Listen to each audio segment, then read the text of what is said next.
আসসালামু আলাইকুম ওয়া রাহমাতুল্লাহি ওয়া বারাকাতুহু। সম্মানিত ভিউয়ার্স ভাইরা, সত্যের পথে ইসলামিক মিডিয়া আপনাদের সবাইকে স্বাগতম। আশা করি সবাই ভালো আছেন। আজ অত্যন্ত গুরুত্বপূর্ণ একটা ভিডিও নিয়ে আপনাদের সামনে উপস্থিত হয়েছি আমি মোহাম্মদ তারেক মনোয়ার খান। সম্মানিত ভিউয়ার্স ভাইরা, আজকে আপনাদের সামনে যে মাদ্রাসাটি নিয়ে হাজির হয়েছি এটা হচ্ছে সিলেট বিভাগের অন্যতম একটি মাদ্রাসা। এটি হবিগঞ্জ জেলার নবীগঞ্জ থানার সৈয়দপুর বাজার ফাজিল মাদ্রাসা। প্রথমেই আমি আপনাদের সামনে যে তথ্যটি দিব তথ্যটি হচ্ছে এই মাদ্রাসার প্রিন্সিপাল হচ্ছেন সিলেট বিভাগের জনপ্রিয় বক্তা মুফতি আলী আক্কাস মোল্লা সাহেব।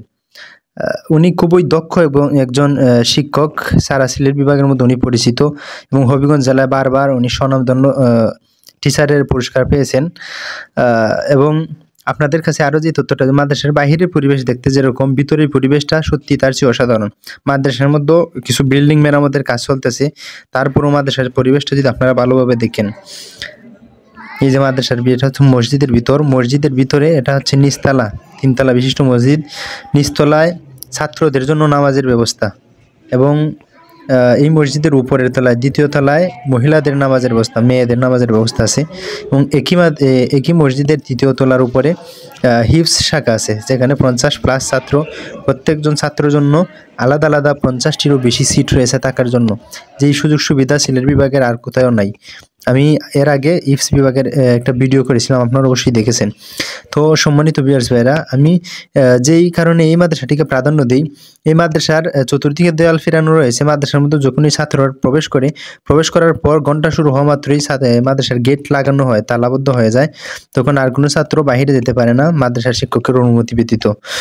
এবং এই যে দেখতেছেন আপনাদের সামনে, যেই এটা দেখলে মনে হইতেছে এটা অন্য কোনো একটা মাদ্রাসা বা অন্য কোনো একটা শিক্ষা প্রতিষ্ঠান, কিন্তু এটা অবাক করার বিষয়। এটা হচ্ছে এই মাদ্রাসার ছাত্রাবাস। 28টি রুম বিশিষ্ট, বড় বড় রুম বিশিষ্ট এই ছাত্রাবাস। প্রত্যেকটা রুমের মধ্যে 60 জন করে ছাত্র রাখা যায়, কিন্তু বর্তমানে প্রত্যেকটা রুমের মধ্যে 2 জন করে ছাত্র রাখা হয়েছে। প্রত্যেকটা রুমের মধ্যে 2টা করে সিট এবং 2টা টেবিল, 2টা চেয়ার এবং বড় ধরনের একটি বুক সেলফ রাখা হয়েছে এবং বিভিন্ন জিনিসপত্র রাখার বিভিন্ন ধরনের সরঞ্জাম রাখা হয়েছে এবং ফ্যান, লাইট সহ অনেক ধরনের সুযোগ সুবিধা আছে। এই মাদ্রাসার বোর্ডিং সম্পর্কে বিস্তারিত আপনারা জানতে পারবেন মাদ্রাসার হোস্টেল সুপার জনাব আইয়ুব খান হুজুরের কাছ থেকে আমি সাক্ষাৎকার নিব। ভিডিওর শেষের দিকে আপনারা দেখতে পারবেন।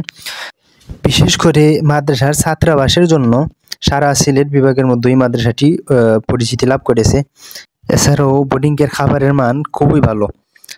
তো আসেন আমরা আমাদের ভিডিওর হুজুরের সাক্ষাৎকারের মাধ্যমে আমরা জেনে নিই। সম্মানিত ভিউয়ার্স ভাইরা, এতক্ষণ যাবৎ ভিডিওর মধ্যে আপনারা মাদ্রাসার পরিবেশ দেখেছেন, মাদ্রাসার বোর্ডিংয়ের ভিডিওটা আপনারা দেখেছেন। এবার আসেন মাদ্রাসার বোর্ডিং সম্পর্কে আমরা সামান্য কিছু জেনে নিই। ভিডিওর মধ্যে আপনারা যাকে দেখতে পাচ্ছেন উনি হচ্ছেন অত্র মাদ্রাসার ইত্যাদি প্রধান শিক্ষক জনাব আইয়ুব খান সাহেব।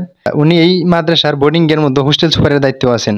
তো সম্মানিত ভিউয়ার্স ভাইরা, ওনার কাছ থেকে আমরা এই মাদ্রাসার বোর্ডিং এর সম্পর্কে বিস্তারিত আমরা জেনে নিব। তো সম্মানিত হুজুর, আপনার কাছে আমার প্রথম প্রশ্ন, এই মাদ্রাসার মধ্যে কি ছাত্রদের থাকার জন্য কি কোনো ব্যবস্থা আছে? আপনি একটু বলবেন। ওয়ালাইকুম আসসালাম ওয়া রাহমাতুল্লাহি ওয়া বারাকাতুহু। আলহামদুলিল্লাহ, আমাদের মাদ্রাসা সৈয়দপুর বাজার ফাজিল ডিগ্রি মাদ্রাসা হবিগঞ্জের শ্রেষ্ঠ প্রতিষ্ঠানের মধ্যে অন্যতম একটি প্রতিষ্ঠান। এই মাদ্রাসার আমাদের একটি আবাসিক বোর্ডিং রয়েছে।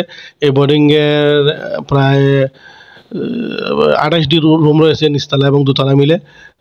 প্রত্যেকে আবাসিক হিসেবে তারা অবস্থান করতেছে।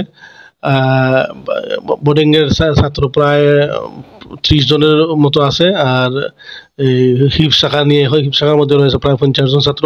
মোট 80 জন ছাত্র এই বোর্ডিংয়ের মধ্যে তারা খাওয়া দাওয়ার ব্যবস্থা রয়েছে। সম্মানিত হুজুর, আপনার কাছে আরেকটা প্রশ্ন, 80 জন ছাত্র যেহেতু হোস্টেলের মধ্যে রয়েছে, 80 জন ছাত্র হলে তো এখানে অনেক ছাত্র। তো হিফজের যে ছাত্র 50 জন, তারা কি মাদ্রাসার ছাত্রদের সাথে বোর্ডিং এ একই সাথে থাকে নাকি তাদের জন্য আলাদা ব্যবস্থা আছে? যদি একটু বলতেন।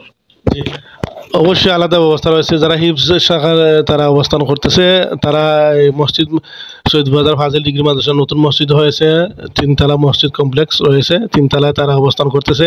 দোতলায় মেয়েদের নামাজের ব্যবস্থা রয়েছে আর নিচতলা পুরুষের নামাজের ব্যবস্থা রয়েছে। আর বোর্ডিংয়ে যারা অবস্থান করতেছে তাদের জন্য আলাদা থাকা এবং খাওয়ার ব্যবস্থা রয়েছে। সম্মানিত ভিউয়ার্স ভাইরা, আপনারা অবশ্যই বুঝতে পারছেন, যারা হাফিজির মধ্যে পড়ে, হাফিজির মধ্যে বর্তমানে 50+ ছাত্র আছে, তাদের জন্য আপনারা হয়তো আমার আরেকটা ভিডিওর মধ্যে দেখেছেন, হাফিজির প্রত্যেকটা ছাত্রের জন্য আলাদা আলাদা 50টি সিটের ব্যবস্থা আছে। তারা তাদের হিফজখানার মধ্যেই থাকার ব্যবস্থা সেখানে থাকে, এবং মাদ্রাসার মধ্যে যারা ছাত্র আছেন তাদের জন্য বোর্ডিংয়ের মধ্যে আলাদা 28টি রুম, আলাদা 28টি রুম আছে। এই রুমগুলোর মধ্যে তারা থাকতে পারেন। প্রত্যেকটা রুমের মধ্যে আবার আলাদা একটা সিস্টেম আমি দেখতে পারছি। প্রত্যেকটা রুমের মধ্যে 2টি করে টেবিল, 2টি চেয়ার এবং 2টি সিট থাকার জন্য, এবং একটা বইয়ের জন্য উন্নত মানের সেলফ ব্যবস্থা করা হয়েছে। এছাড়া আরও অনেক সুযোগ সুবিধা রয়েছে। তো সম্মানিত শিক্ষক, আপনার কাছে আমার আরেকটা প্রশ্ন, সেটা হচ্ছে অনেক মাদ্রাসার মধ্যে ছাত্ররা বোর্ডিংয়ের মধ্যে থাকে, কিন্তু সেখান থেকে তারা নামাজ পড়ে না। নামাজের জন্য বা পড়াশোনার জন্য এখানে কি আলাদাভাবে গুরুত্ব আরোপ করা হয়?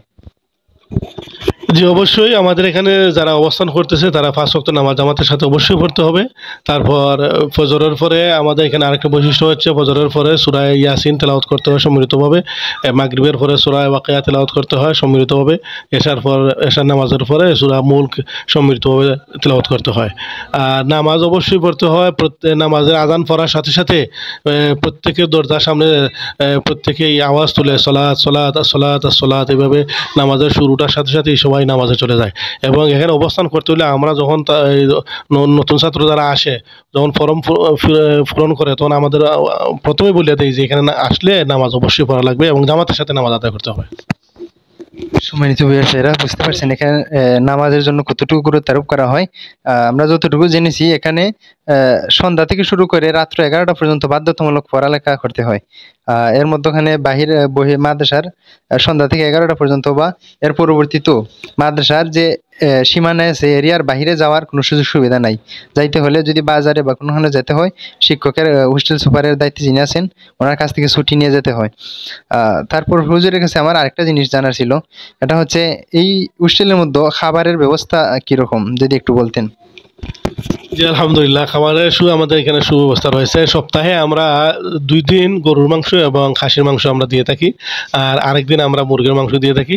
আর বাকি দিনগুলো আমরা এই টাটকা মাছ দিয়ে থাকি। আমরা শেরপুর থেকে শেরপুরে আড়ত আছে এখানে মাছ, সেখান থেকে এই টাটকা মাছ আমরা নিয়ে আসি, এবং আমরা ভালো এবং সুখাওয়ার ব্যবস্থা আমরা করার চেষ্টা করতেছি। সম্মানিত ভিউয়ার্সরা, বুঝতে পারছেন আপনারা, সেখানে খাবার দাবারের ব্যবস্থা খুবই ভালো, খুবই মানসম্মত। আমি নিজেও সেখানে খেয়েছি।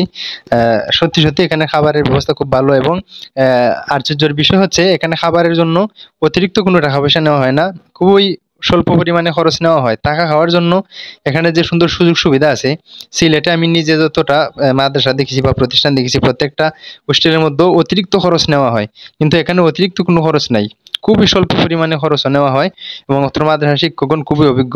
আচ্ছা হুজুরের কাছে আমার আরেকটা প্রশ্ন, শেষমেশ প্রশ্ন।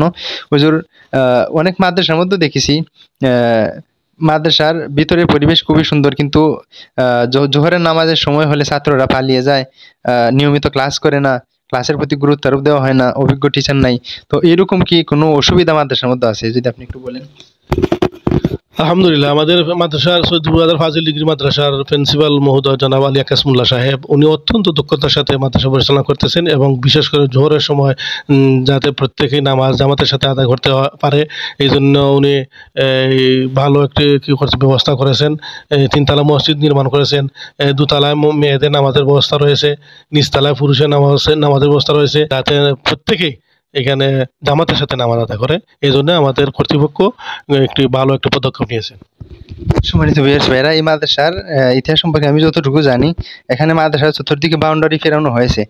মাদ্রাসার মধ্যে যখন ছাত্ররা প্রবেশ করে তখন থেকে যখন ঘন্টা শুরু হয়ে যায় তখন থেকে গেট লাগানো হয়, গেটের মধ্যে আলাদা মানুষ আছেন। জোহরের সময়ের মধ্যে তালা জোহরের পর আগ থেকেই মাদ্রাসার গেটটি তালা মেরে দেওয়া হয়, যাতে কোনো ছাত্র পালিয়ে যেতে না পারে। আর কোনো ছাত্র যদি বাই চান্স পালিয়ে যায়, তার কড়াকড়িভাবে বিচার ব্যবস্থা হয়। এরকম কোনো ছাত্র পালিয়ে যায় না, বা নিয়মিত ক্লাস বাধ্যতামূলক করতে হয়। মাদ্রাসার মধ্যে যদি কোনো ছাত্র না আসলেও তাদের কাছ থেকে জরিমানা নেওয়া হয়। সেই জন্য প্রত্যেকটা ক্লাসের মধ্যে যতগুলো ছাত্র আছে সবই নিয়মিত ক্লাসের মধ্যে অংশগ্রহণ করে। তো সম্মানিত ভিউয়ার্স ভাইরা, ইনশাল্লাহ এই মাদ্রাসা সম্পর্কে অন্যদিন আরো গুরুত্বপূর্ণ কিছু বিষয় নিয়ে ভিডিও তুলে ধরার চেষ্টা করবো ইনশাল্লাহ। সিলেট বিভাগের মধ্যে আমার দেখা, নিজের দেখা, এই মাদ্রাসার মধ্যে যত সুন্দর হোস্টেলের ব্যবস্থা আছে, থাকা খাওয়ার ব্যবস্থা আছে, অন্য কোনো মাদ্রাসার মধ্যে এরকম সুযোগ সুবিধা নাই। সেহেতু এই মাদ্রাসা, এই ভিডিওর শেষের দিকে আমি মাদ্রাসার হোস্টেল সুপারের দায়িত্বে যিনি আছেন ওনার নাম্বারটা আমি দিয়ে দেবো, এবং মাদ্রাসার প্রিন্সিপাল যিনি আছেন ওনার নাম্বারটি আমি দিয়ে দেবো। আপনারা যোগাযোগ করে মাদ্রাসার মধ্যে আপনাদের সন্তান বা ছোট ভাই বা আত্মীয় স্বজনদেরকে ভর্তি করাতে পারবেন। ধন্যবাদ।